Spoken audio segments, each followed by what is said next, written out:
नमस्कार नहीं welcome you all study I Q मैं हूं प्रशांत धवन। नाउ रिसेंटली आप सब लोगों ने न्यूज़ सुनी होगी कि कुछ हुआ है, कुछ तरक्की हुई है, कुछ अच्छा हुआ है, मगर एक्चुअली में किसी को प्रिसाइसली पता नहीं है कि क्या हुआ क्या है, क्योंकि आर्टिकल्स तो बहुत सारे छापे जा रहे हैं कि जो बाइडन जाने से पहले कोशिश कर रहे हैं कि इंडिया यूएस के जो रिलेशंस हैं इसको एक बूस्ट मिल जाए आखिर में। और इसलिए यूएसए के जो नेशनल सिक्योरिटी एडवाइजर हैं जेक सुलिवन, जिनकी फोटो यहाँ पे आप देख पा रहे हैं, ये अपने टेन्योर के आखिरी टूर के लिए इंडिया में आए हैं।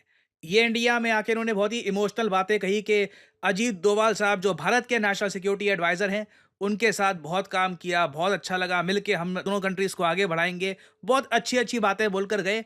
दिया कुछ नहीं, ऑफ़िशियल कुछ नहीं यहाँ पर हुआ। बस प्रोमिसेस इन्होंने यहाँ पर बहुत सारे किए कि 3 जो एंटिटीज़ हैं भारत की, बड़ी एंटिटीज़, इनको यूएस ब्लैकलिस्ट से हटा देगा ताकि यूएस इंडिया के बीच में जो न्यूक्लियर कोऑपरेशन है, जो लंबे समय से अटकी हुई है, ये फाइनली आगे बढ़े। अब यहाँ पे आप कहोगे मगर यूएसए ने कब सैंक्शन लगाए भारत पे? कौन सी भारत की न्यूक्लियर एंटिटीज हैं जो यहाँ पर फंसी हुई है?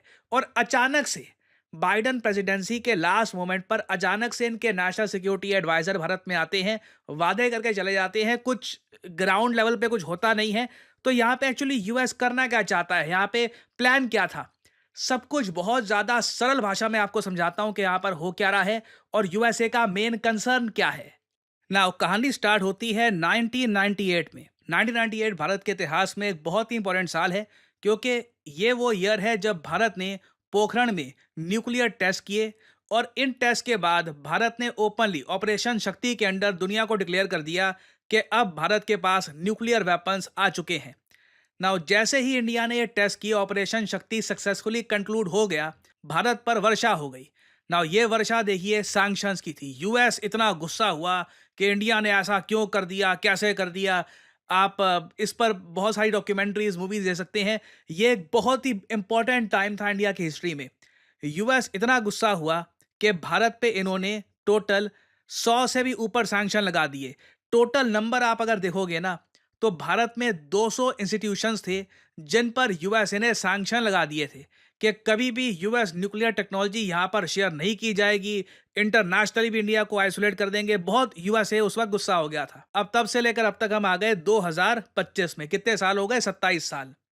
यूएसए ने अभी तक ना बहुत सारे सैंक्शंस 1998 वाले हटाए नहीं हैं। आप कहोगे इतने साल हो गए, क्वाड बन गया, हमने कॉम कासा, बैका, लेमोआ ये सब साइन कर लिया, तब भी हमारे जो इंपॉर्टेंट इंस्टीट्यूशंस हैं, और अगेन इनके आप नाम सुनोगे ना इन इंस्टीट्यूशंस के, आपको जेन्युइनली फील होगा यूएस कैसा देश है। एक तरफ ये लोग फ्रेंडली बात करते हैं, दूसरी तरफ यूएसए ने आज भी Bhabha atomic research centre, Indira Gandhi centre for atomic research, India rare earths, इन सब पर सैंक्शंस लगा रखे हैं। और साथ ही साथ यूएस की टेक्नोलॉजी इंडिया में, न्यूक्लियर टेक्नोलॉजी इंडिया में ना आ पाए, इस पर भी बहुत सारे सैंक्शन जो 1998 वाले हैं ये आज भी काम करते हैं। और अब जाके 2025 जब शुरू हुआ है ना, यूएसए के नेशनल सिक्योरिटी एडवाइजर अपने प्रेसिडेंट के टर्म की एंड में भारत में आते हैं। और अगेन अभी भी बस वादा करके गए हैं, वादा भी क्या बोलूं, एक स्टेटमेंट देकर गए हैं कि जो रिस्ट्रिक्शंस, जो सैंक्शंस हमने लगा रखे हैं इंडियन न्यूक्लियर एंटिटीज पर, ये सैंक्शंस ये खत्म करेंगे। कब खत्म होंगे, कौन खत्म करेगा? क्योंकि बाइडेन को कितना समय बचा है अब? गिनती के 12-13 दिन। क्या 12-13 दिन में जेन्युइनली जो बाइडेन कुछ एक एग्जीक्यूटिव ऑर्डर साइन करके ये सारे सैंक्शन समाप्त कर देंगे? अगर कर देते हैं तो बहुत अच्छा है, मगर अभी के लिए तो देखिए जेक सुलिवन भारत में आके बस अच्छी-अच्छी मीठी-मीठी बातें बोलकर गए हैं। इन्होंने ये भी कहा कि देखिए 2007 में जॉर्ज बुश, यूएसए के प्रेसिडेंट थे जॉर्ज बुश, इंडिया के पीएम थे मनमोहन सिंह जी, इन दोनों ने मिलकर इंडो यूएस न्यूक्लियर डील भी साइन करी थी। उसका भी देखिए कुछ हमको ग्राउंड पर कुछ एक तरक्की होती हुई दिखी नहीं। इसके पीछे कई रीज़न है। एक बड़ा रीज़न ये भी है कि जो पुराने सैंक्शंस यूएस ने लगा रखे थे इंडिया पर, ये आज तक हटे नहीं हैं। उसके अलावा कई यहाँ पे एक इशू ये भी है न्यूक्लियर लायबिलिटी का, कि कल को मान लीजिए यूएस की कोई कंपनी इंडिया में आकर एक न्यूक्लियर पावर प्लांट बना देती है, और मान लो भगवान ना करे बट एक आप एज्यूम करके चलते हो कुछ अनहोनी हो जाती है, तो उस केस में लायबिलिटी किसकी होगी और कितना पैसा यूएस कंपनी को देना होगा, उस इशू को लेकर भी इंडिया यूएस के बीच में सहमति बन नहीं पाई है। और अगर यहाँ पे आपका सवाल ये है कि क्या यहाँ पर अब कुछ ऑफिशियली ये इशू रिजॉल्व हो गया है कि कल को मान लीजिए यूएसए की कंपनी भारत में बनाती है न्यूक्लियर प्लांट, हादसा हो गया, कई लोग मारे गए, लायबिलिटी किसकी बनती है? इसको लेकर अब प्रॉपरली समझौता हो गया, कुछ ना हुआ। यूएसए के एनएसए भारत में आकर बस ये बोलकर गए, एक कॉन्फिडेंस है हमको कि हम दोनों एक दूसरे को समझ लेंगे और हम कोशिश करेंगे जो भी रुकावटें हैं सिविल न्यूक्लियर पार्टनरशिप की, इनको हम हटाएं। बाकी लाइबिलिटी वाला जो फैक्टर है, ये अगर आप देख पाओगे, India's nuclear liability regime are a key reason behind New Delhi is pushing further its target achieving of 220,000 megawatt of electricity from nuclear energy by 2020। The current plan is to reach the target by 2030। तो अभी देखिए, भारत का पहला target था आज से कई साल पहले कि जी 2020 तक हमारी 20,000 मेगावाट की जो इलेक्ट्रिसिटी है ये न्यूक्लियर पावर से आ जाएगी। अगर ऐसा हो जाता तो देखिए कई लोगों का फायदा भी होता, क्योंकि न्यूक्लियर एनर्जी सस्ती होती है। रशिया में आप देख लीजिए, यूरोप में देख लीजिए, इलेक्ट्रिसिटी बिल्स काफ़ी कम आते हैं और पावर कट्स भी कम होते हैं, क्योंकि बहुत सारी इलेक्ट्रिसिटी वहाँ पे न्यूक्लियर सोर्स से आती है। आई मीन मेजॉरिटी तो नहीं कहूँगा मैं, मगर बहुत सारी इलेक्ट्रिसिटी वहाँ पे आती है न्यूक्लियर सोर्स से। तो सिंस इंडिया में ओवरऑल बहुत सारे न्यूक्लियर प्लांट्स बन नहीं पाए, घूम फिर के किसी कंट्री ने अगर भारत में न्यूक्लियर प्लांट बनाया भी है तो वो रशिया है, क्योंकि रशिया इस मामले में बहुत कोऑपरेटिव है। यूएसए ने यहाँ पर बस स्टेटमेंट ही दिया है, स्टेटमेंट ऑफ कॉन्फिडेंस, सैंक्शंस लगा रखे हैं आप पे, समझते हैं हम, हटाएंगे इनको, यूएस क्लियर कर रहा है हर्डल्स। कर दो फिर। अब कितना टाइम बचा है बाइडन के पास? अगर अपनी एक लेगेसी बनानी है कि जी मैं जो बाइडन, मैंने रुकावटें ख़त्म कर दी थी, इंडिया यूएस न्यूक्लियर कोऑपरेशन में रुकावटें आ रही थी, व्लादिमीर पुतिन कह रहे थे कि इंडिया में वो बीसीओ न्यूक्लियर पावर प्लांट बना देंगे, मैं आया जो बाइडन, मैंने सारी जो पुरानी रुकावटें थी, सैंक्शंस थी, सब हटा लिए, अब अमेरिकन कंपनीज भी डेवलप कर रही है इंडिया में न्यूक्लियर पावर प्लांट। ये जो बाइडन के अंडर हुआ है, कर दो ना फिर। आई मीन लुक, मैं मुझे बहुत खुशी होगी अगर ये सब बस बातें करने की जगह करके भी यहाँ पे आए, कुछ एक मतलब कुछ ग्राउंड लेवल पर कुछ दिखे भी, कुछ हो रहा है, कुछ तरक्की आगे हो रही है। बट अभी के लिए मे बी आप यही कह सकते हैं, ये सारी जिम्मेदारी डोनाल्ड ट्रंप को सौंप के आ रहे हैं कि ट्रंप जी आप ही बात करो इनसे। अभी हमने तो इनको यही कह दिया कि करते हैं नहीं, आगे देखते हैं। मैं ये नहीं कहूँगा कि कुछ पॉजिटिव डेवलपमेंट हुई है, इनकी तरफ से बिल्कुल स्टेटमेंट आई है कि हम लोग स्क्रैप कर देंगे, ख़त्म कर देंगे वो रिस्ट्रिक्शंस। ख़त्म कर देते हैं तो एक वेलकम मूव होगा, बट जब तक ख़त्म करते नहीं है तो मैं क्या बोलूँ? क्योंकि यूएस का एक इस मामले में आप कह लीजिए पास्ट ट्रैक रिकॉर्ड काफ़ी ख़राब है, ये डिले बहुत करते हैं चीज़ों को।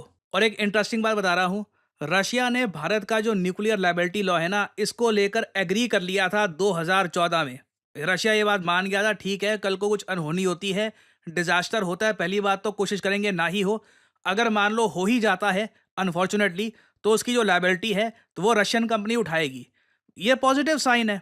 फ्रांस भी ये कर चुका है, फ्रांस भी इंडिया में न्यूक्लियर पावर प्लांट बनाएगा, महाराष्ट्र में बात चल रही है उसकी। तो फ्रांस भी काफ़ी हद तक इंडिया के न्यूक्लियर लायबिलिटी लॉ के आगे जा चुका है। यूएसए अजीब है, तब से लेकर अब तक बस अटके हुए हैं।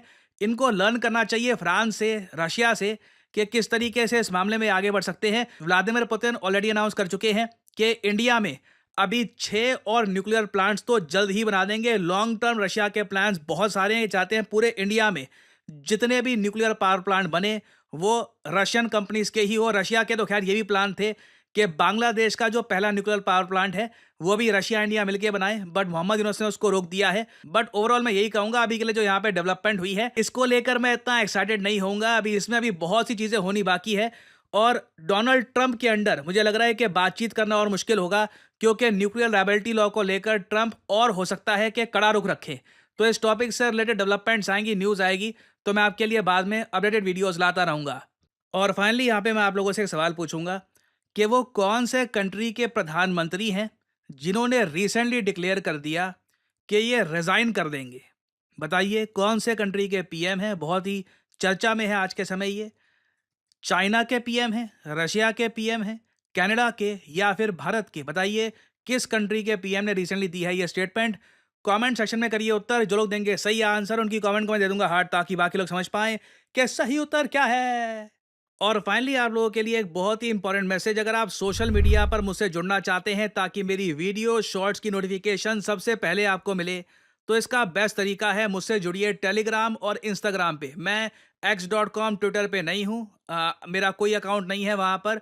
और यहाँ पे आप देख पाओगे वीडियो के कमेंट सेक्शन में पिंड आपको मिल जाएगा जॉइन प्रशांत धवन सर्स टेलीग्राम चैनल। यहाँ पे आप करोगे क्लिक तो आपके सामने ये लिंक आ जाएगा। अगर आप मोबाइल फोन पे हैं तो आराम से टेलीग्राम ऐप ओपन हो जाएगी और यहाँ पे आप मेरा जो टेलीग्राम चैनल है ये कर सकते हैं ज्वाइन। ऑलरेडी यहाँ पर 1,60,000 से ऊपर लोगों ने ज्वाइन कर रखा है। नोटिफिकेशन पाने का बेस्ट तरीका है। बाकी आप अगर इंस्टाग्राम पे हैं तो बिल्कुल नीचे जो लिंक है इंस्टाग्राम का इस पे करिए क्लिक और मेरा जो इंस्टाग्राम पेज है यहाँ पे आप कर सकते हैं फॉलो। इधर यहाँ पे एक स्पेशल ग्रुप भी है, वहाँ पे करीब 8,000 लोग ज्वाइन कर चुके हैं। वहाँ पर मेरी सारी वीडियोस की नोटिफिकेशन लगातार यहाँ पे आपको मिलती रहेगी और साथ ही साथ मैं यहाँ पर शॉर्ट्स भी अपलोड करता रहता हूँ और वेरियस और जो फ्यूचर में डेवलपमेंट्स होंगी वो भी यहाँ पे मैं पोस्ट करता हूँ। तो फॉलो भी ऑन सोशल मीडिया। सो इसी नोट के साथ ये है वीडियो का। Thank you for listening and I always say may the gods watch over you.